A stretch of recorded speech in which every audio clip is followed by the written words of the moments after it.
Yep, because it's not working. Okay. I present to you entomology graduate student Yamikani Ng'ona. I'm going to let her say it. Thank you all for coming. My name is Yamikani Ng'ona. Yeah, it can be a bit hectic. Thank you, Michel, for giving me the chance to talk about Malawi. When I came, I had a lot of people told us, asked me, no, and I was like, where is Malawi? And I was like, okay, so Zambia, so I have to go to the history of Africa to actually state where Malawi is. But right now, I have the things to share with you about Malawi. Thank you. Next slide, Jason. This is gonna be a long.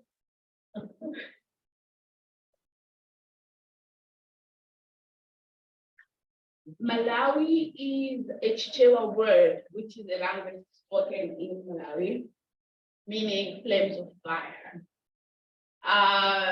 Basically, when the people who discovered Malawi, they settled in the lake shore of Malawi. We have a lake.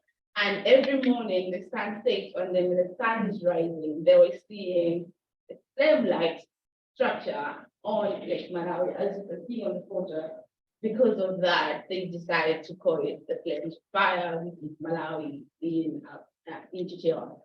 And why the warm part of Africa? After having visitors or tourists come into Malawi, they would normally mostly talk about warm hearts, the Malawians were. If you go to Zambia, you find that, and then you immediately enter Malawi. Malawians are always smiling, always happy, and they decided to call it the warm heart of Africa.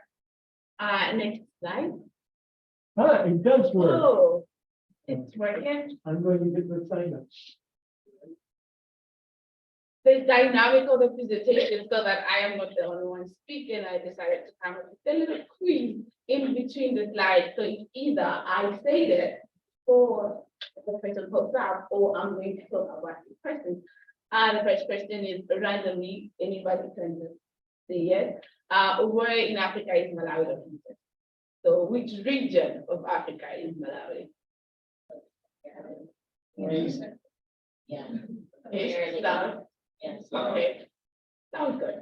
In Malawi, is Malawi a landlocked country or not? Yes. Yes. Mention any two countries that border Malawi. Actually, there are three. So if you say more than three, you can say it. I just mentioned one of them. Zambia.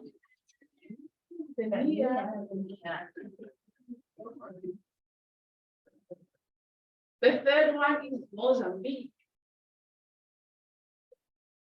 Well, as we can see, Malawi is sometimes confusing when we talk of the location of where it is. East Africa is countries like Uganda, Tanzania, Kenya, Somalia, that is, but you can see that Malawi is a little bit at the bottom. So Southeast Africa. That's how we say it. And Malawi is divided into three regions: Northern Malawi, Central Malawi, and Southern Malawi. I personally come from up there, North Malawi, which is in Isuzu, and we have a very big lake that I will post about later on. Our population. Malawi is a small country, but we have 20 million people living there. So there's a lot of us. And in terms of tribal composition, the largest tribal group is the Chewa, and they are located in the southern and the central part of Malawi. And then the Lomwes and the Yao are a 10% of the Malawian population. They are dispersed throughout Malawi, north, south, and central Malawi. Next, I will talk about the religious affiliations in Malawi. Malawi is 80% Christian. So the majority of people believe in Jesus. Of those 80%, Roman Catholic are the largest group. Presbyterian. I am a Presbyterian, and Pentecostal and Arab. We have a very large group of Muslims. Mostly they originate from southern Malawi. And none of the people who don't believe in anything, percent traditional is a very interesting religion in Malawi. So these are people that believe in ancestors, or they would pray to spirit. So it's a traditional belief, and people still practice this religion with the 1.1%, not very a lot of people. And others would for I would say others are the Buddhism and then Hindu, because there have been a lot of immigration of Indian, Pakistan coming to Malawi, and they are very big communities. And we have temples now in Malawi for Buddha temple, and then we have Hindus too. Gathering. Oh, what do we eat in Malawi for breakfast? Typically, because we were colonized by the Britain, any normal Malawian household would have tea and bread. But when we are bored of the tea and bread, we eat a lot of soup or soup. So it's potatoes, sweet potato or Irish cassava. We eat a lot of that for breakfast.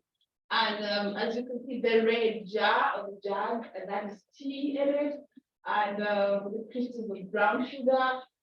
You see the bread, that is corn bread, but we call it chigumu. I don't know the Eastern Africans if you will have something similar. No, it's made out of bananas and corn flour, and you bake it as a cake. It is really nice. If I had the time, I would have made it, but it was so exhausting cooking all the time. And yeah, lunch and dinner. It's a shame I could not manage to make dinner, which is very typical for South and Eastern Africans. In Zambia, it's called Shima. In Kenya, Uganda, Tanzania, it's called ugali. And in Zimbabwe, it's called saga. So it's the same food, just called different names. You serve it either fish and the green vegetables, similar to what you had today, and sometimes even meat, be chicken or beef, whichever. Local markets in Malawi, apart from the supermarkets that are there, every community has local markets. For example, in Worcester, you would like walk 5 to 10 minutes outside your house and you find the local market. So what kind of things are there in the local market? This is something I'll talk about later in the presentation, subsistence farming, and because we have a lot of subsistence farming, all the leftovers that are there from the farmers and after harvest will usually come to the local market. And you can see tomatoes and the potatoes, they are sold in buckets. So a bucket of potatoes would be 5,000 kwacha, which is about $6. A bucket of tomatoes would be 2,000 to 3,000 kwacha, which is close to $4. And the other side of the presentation, you can see grain, and they are sold in cups. So you say, how much is a cup of beans? And that cup would be like 50 cents or. And yeah, the local market is really cheap because it's just the farmers, and then they have leftovers from the food and bring it to them. And very organic. Oh, and sometimes they sell their products in piles. You call it mood. You go to the market and you say, can I have a mood or green beans? That's how you would survive in the Malawian local market. Another thing, in USA, we use the US dollar. In Mexico, we use Mexican peso. So what do you use in Malawi? I mentioned that. Oh, okay. Who said that? Yes, it's not surprising.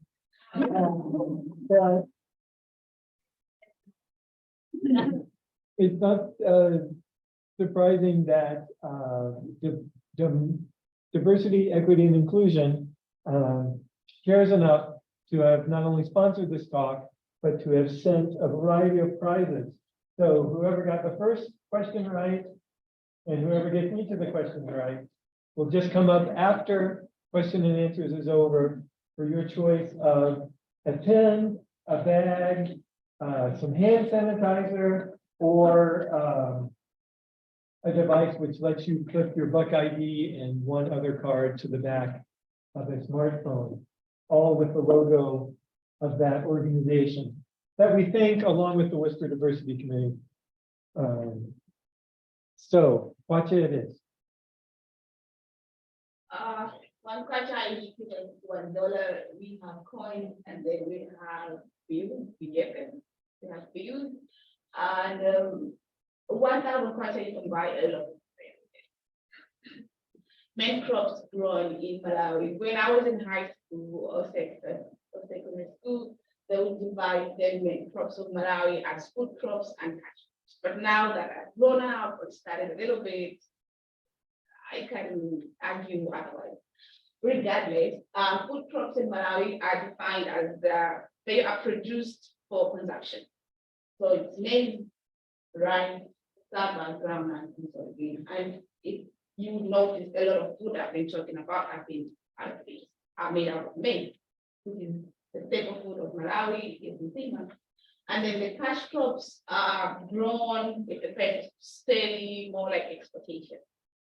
So we have tobacco, tea, macadamia, coffee, and sugar. Oh, what is the staple food of Malawi? I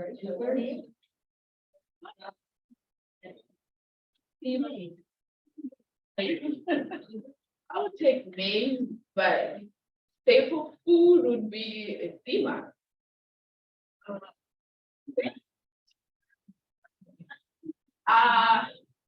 Thank you, Jason, for this. I really like it. A proportional representation of Malawi export. Malawi, we grow a lot of tobacco. Throughout Malawi, you find farmers, very big farms, cooperatives, which is a group of farmers coming together to grow and then make profit out of it. And most cooperatives are tobacco. And then we produce sugar too, and then tea. The rest of the need to play on it. Then I move to the next slide. Subsistence farming versus commercial farming. As I mentioned before, so subsistence farming is basically farming for consumption. So whatever you eat, you grow it. It is typical in villages where people will have a household, mom, dad, and children who have a piece of land, and that is where they will farm. So they'll have beans, groundnut, maize, and whatever they'll eat the following year is what they have grown. When they have excess, it goes to their local market. And commercial farming is basically the tobacco that what crop is it? I think people give me the hand. Oh, who got that one first? Come up if you think you got it first or second at the end of the program. So this is a farm of tobacco. I had the chance to work with tobacco farmers. It's a wonderful story to learn on how they live and immigration in Malawi, on how farmers move from one region to another region just to work on tobacco fields. But after tobacco is grown, it is dried, and there are two ways of drying tobacco: is on the shed and with smoke and heat. Depends how you dry your tobacco, depends on how much money you get out of it. So the tobacco they dry with smoke and heat is expensive. It's what to buy. It's expensive compared to the tobacco that they dry on the shed. The sheds are called gaka. So every time they will actually sew tobacco leaves together and hang them on the gakas. Eventually it will dry out of time. The tobacco further in the photo is not as dry as the one in front of us. The main buyers of tobacco are actually British American tobacco. Going back to colonization, the British American tobacco. So they, after farmers have grown all this tobacco, the British American tobacco will say, okay, the way your product is looking, will buy at this price. And tobacco is sold in an auction. So you don't just set a price, the buyers will actually try to get the best tobacco. I don't know how they grade it, but that's how they do it. Oh, and this is a tea plantation. If you go to Malawi later on, I'll talk about tourism and attraction, but tea fields are one of the beautiful places that you can see. They are in the southern part of Malawi and they're in the highlands. And if you're from afar, you can see like very beautiful green fields of tea. I haven't read much with tea, so I can say I'm not going to talk much on it. Mushroom production. This is very personal to me. When I was at university, I came across I was a master foundation holder. So they had people write grants, our students write grants, they think about a project they would do to reach back people at home, like giving back project. And a friend of mine and I decided to produce mushrooms, start a mushroom farm. And when I went back home in Malawi in 2021, we started a mushroom farm and a training program, where women would use the materials that they have in the field to make mushrooms. As you can see, I don't know if you can see those maize biomass. So when they cultivate the maize, they will chop it into pieces, dry it, and then they'll use it as substrate for mushroom production. We taught them how they can make their own mushrooms. This was our first training. We had two groups of 30 to 35 people, so we had almost 60 to 70 women. We targeted women and youth because there were already programs that existed that were working with these women, and they were hungry to learn new things. So we were like, they're a good people to approach. We did not just make the mushroom, we produced our own sport. This is hectic. And because we did not have enough funds for everything, we were using Coca-Cola bottles and beer. That is Yamikani, I think, beer bottles as where we could hold our sport. And we were using millets to inoculate the fungus, and then it was to be gone. This was our prototype. We were trying to see if this would work before we actually do it, and that's why we were keeping it to try and see if it will work. This was our first harvest. My phone was full of selfies because I was so excited. Selfies with mushrooms. I was so excited about the harvest. And now I'll talk about attractions in Malawi. Every photo you will see here is a photo I took with my phone or a friend of mine took. So the one part of Africa, Malawi, we are always proud when we see the sun setting and the sun rising on Malawi. And this is me taking photos of my friend, and I thought it's a beautiful photo I could share with you. This is Lake Malawi, the beautiful fresh waters that are there. I like saying it's not salty like the ocean, it's really like no taste at all, but it's really nice. And you can see in the photo that is my yoga village. It's an ecolo. It's an ecolo. I prefer ecologies to the expensive big hotels because I think ecologies are cheaper and you learn more things in ecologies than the big hotels. So if I am going in like on a trip with my friends, we usually go to ecology. That is butterfly space. It's also packed. It's in the shores of Lake Malawi. I took the photo. I think it's beautiful. And the waters in the Lake Malawi. Oh, and the beautiful landscapes. This is in the northern part of Malawi. It's called the Nika Plateau. And this is the ecology called the mushroom farm. So if you find yourself in Malawi one day, look for the mushroom farm. And this is just outside the mushroom farm. We have these beautiful views. On your way going to the mushroom farm, you have all these beautiful views. And up there, that's the Nika Plateau. That is where the mushroom farm is located. And this is again typical to Malawi and I think Eastern African too. It's called bao. I have no idea how it works. I always cheat, but it's really nice. And thank you for listening.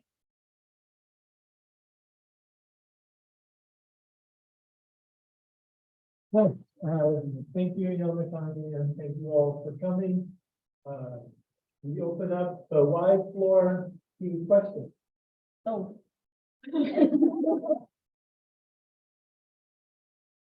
Yeah. Is English your main language?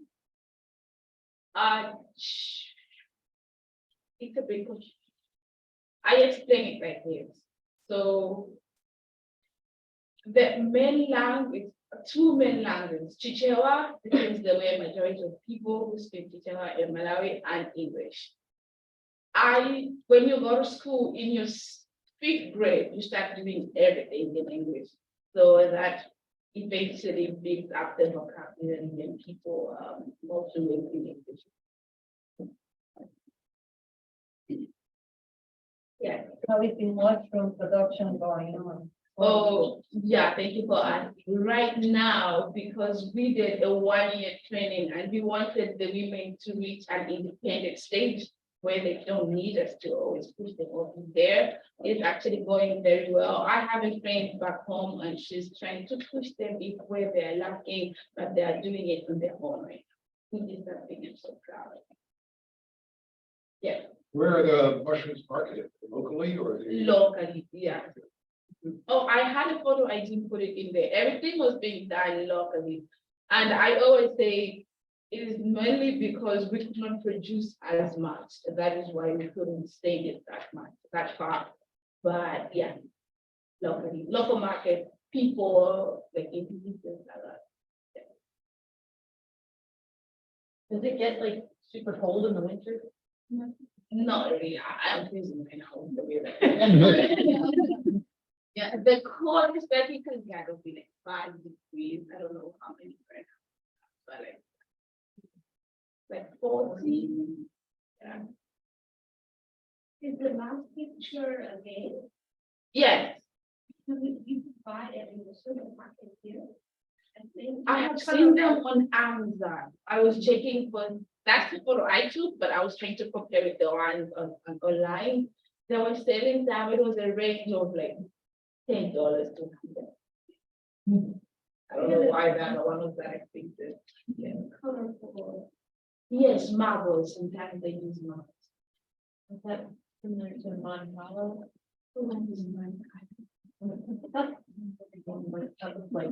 Maybe I don't know what. Yeah. So do you know what is the meaning of Malawi? The name, why the name Malawi, what it means? Oh yeah. I initially say it means flames of fire. And the old name, Yasa? The old name is Nyasala. That's the history. Okay. So initially Malawi, Zambia, and Zimbabwe were one country before independence. And Malawi was called Nyasaland, and the other two were Southern Rhodesia and Northern Rhodesia. After independence, they decided to change their name, and that is why they call it Malawi. Yes. See, Is soccer like the main sport, or do you have any which would be the soccer is played in Malawi mostly, but we also have netball. They're called the Queens, and you should look them up. They're like one of the biggest things in the world. The Queens, it's netball. I don't know if you have netball in the US. So it's more like basketball, but when you hold the ball, you can't move. Just hold it and then you pass it to another person. It's really cool. Do you play that sport? What? Do you play that sport? Oh, when I was in high school, we were forced to try like to do some sport that I would participate, but I am not a sports person, so I was like 1, 2, 3, I'm like, I'm done.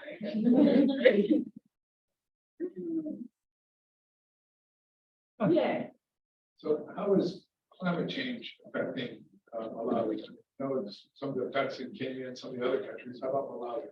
Yeah, it is very bad. I have talked about tobacco.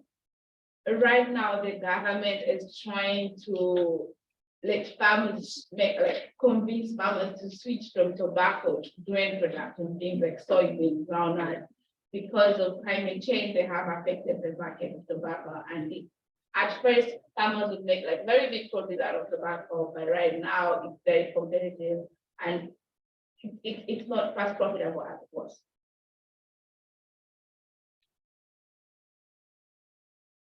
Yes, I know. And based on your experience, if I would have the chance to visit Malawi, and I would have the chance to visit just one place, what place that will be different on other places? One place to visit. Go to Lake Malawi and eat jambo. Jambo is a fish only found in Lake Malawi. Yeah.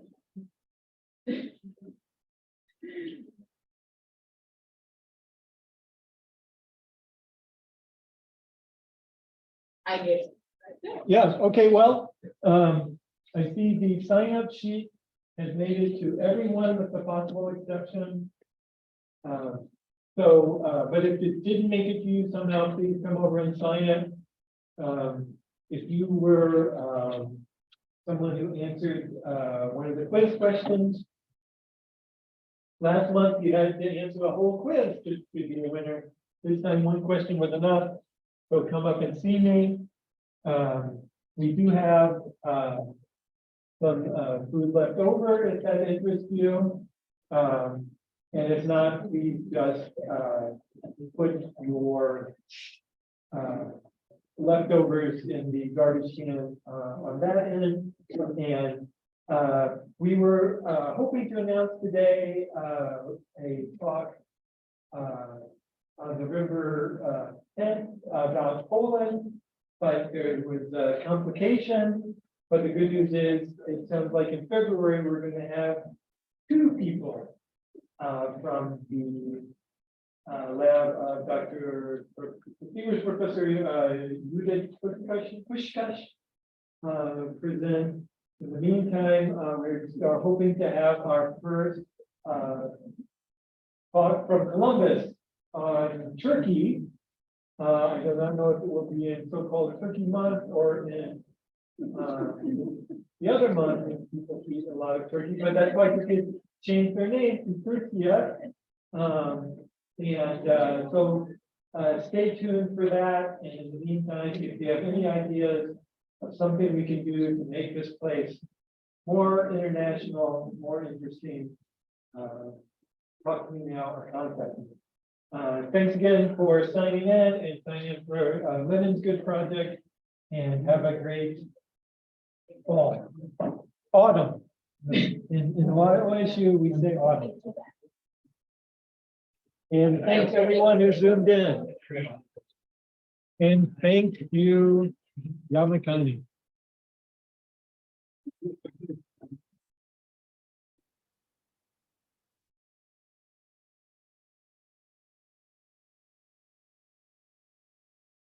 That was